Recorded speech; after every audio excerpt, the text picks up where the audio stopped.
Hoje eu quero conversar com você sobre um dos livros mais profundos e desafiadores da Bíblia, o livro de Jó. Um livro poético, sim, mas também complexo. E, acima de tudo, um livro que fala diretamente ao nosso coração quando enfrentamos dor, perda e silêncio de Deus. Jó era um homem íntegro, reto, temente a Deus e que se desviava do mal. Não havia ninguém como ele na sua geração. Ele era o mais piedoso e também o mais rico. E isso já quebra um mito. É possível ser rico e piedoso. O problema não é ter dinheiro, é o dinheiro ter você. O problema não é o dinheiro no bolso, é o dinheiro no coração. Mas o que acontece quando tudo isso é tirado? Quando a vida vira do avesso? Quando o céu parece em silêncio? A história começa com uma reunião celestial. Os filhos de Deus se apresentam diante do Senhor e Satanás aparece entre eles.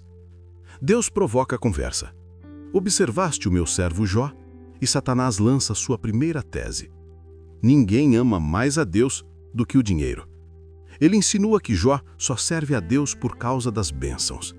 Que se Deus tirar tudo, Jó vai blasfemar.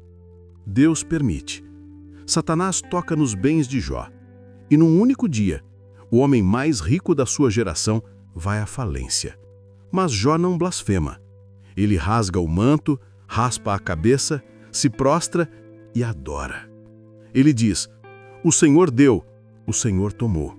Bendito seja o nome do Senhor." Jó derrota a primeira tese de Satanás. Ele prova que ama mais a Deus do que o dinheiro. Mas Satanás não desiste. Ele levanta a segunda tese. Ninguém ama mais a Deus do que a família. E Deus permite novamente. No mesmo dia da tragédia financeira, Jó recebe a notícia mais amarga. Seus 10 filhos morreram num único acidente. Imagine a dor de um pai que precisa enterrar todos os seus filhos no mesmo dia. Como seguir em frente? Como recomeçar? Como respirar depois disso? Mas Jó, mesmo em meio ao luto mais profundo, se prostra e adora. Ele diz: "O Senhor deu, o Senhor tomou. Bendito seja o nome do Senhor." Jó derrota a segunda tese de Satanás. Ele prova que ama mais a Deus do que a própria família.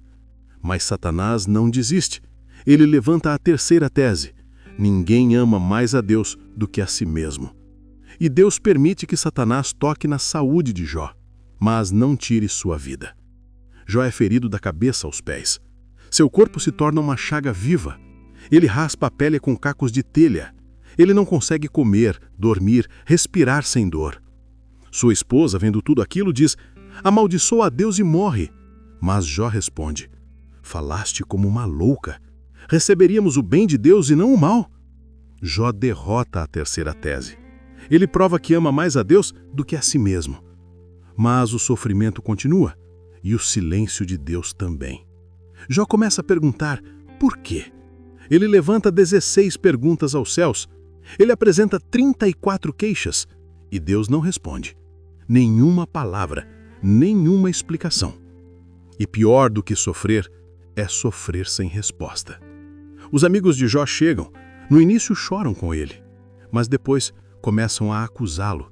Dizem que ele está sofrendo porque pecou, que Deus matou seus filhos por causa da sua loucura, que ele ficou rico roubando órfãos e viúvas.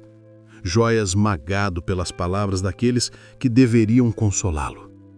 E no fundo do poço, sem mais nada a perder, Jó olha para cima. E ele diz: "Eu sei que o meu Redentor vive." Ele não vê saída, mas vê Deus. E quando ele declara isso, Deus rompe o silêncio. Mas Deus não responde nenhuma das perguntas de Jó. Em vez disso, faz 70 perguntas para ele. Todas retóricas, todas sem resposta. Deus revela sua majestade, sua soberania, seu poder, e Jó se encolhe. Ele reconhece: "Falei do que não entendia, coisas maravilhosas demais para mim." E aí Jó descobre 5 verdades que mudam sua vida. Primeira, Deus é onipotente. Jó diz: "Bem sei que tudo podes." Você e eu somos fracos. Temos fraquezas físicas, emocionais, morais, espirituais, mas Deus tudo pode. Não há causa perdida para Ele. Não há doença incurável, casamento sem solução, vida irrecuperável. Ele é o Todo-Poderoso. Segunda, nenhum dos planos de Deus pode ser frustrado. Não existe acaso, sorte, azar. Deus dirige seu destino.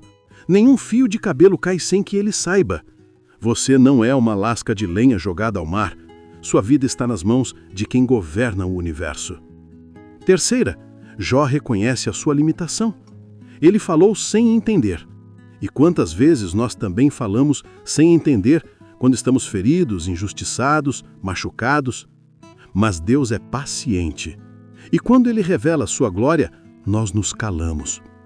Quarta, Jó diz: antes eu te conhecia só de ouvir falar, mas agora os meus olhos te veem. A dor levou Jó a um novo nível de intimidade com Deus. Ele não apenas ouviu sobre Deus, ele viu Deus. Quinta, Jó ora por seus amigos. Ele perdoa e Deus restaura sua sorte. Jó recebe o dobro de tudo que tinha. Mas, mais importante do que isso, ele recebe uma nova visão de Deus. Essa é a mensagem de Jó. Não é sobre sofrimento, é sobre fé.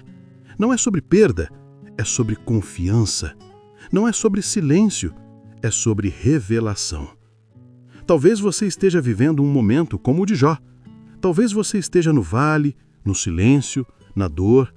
Talvez você esteja perguntando por quê e não tenha recebido nenhuma resposta. Mas hoje eu quero te lembrar. Deus está no controle. Ele tudo pode. Nenhum dos seus planos pode ser frustrado. E mesmo que você não entenda agora, mesmo que o céu pareça em silêncio, há um propósito, há uma esperança, há um Redentor. E Jesus Cristo vive.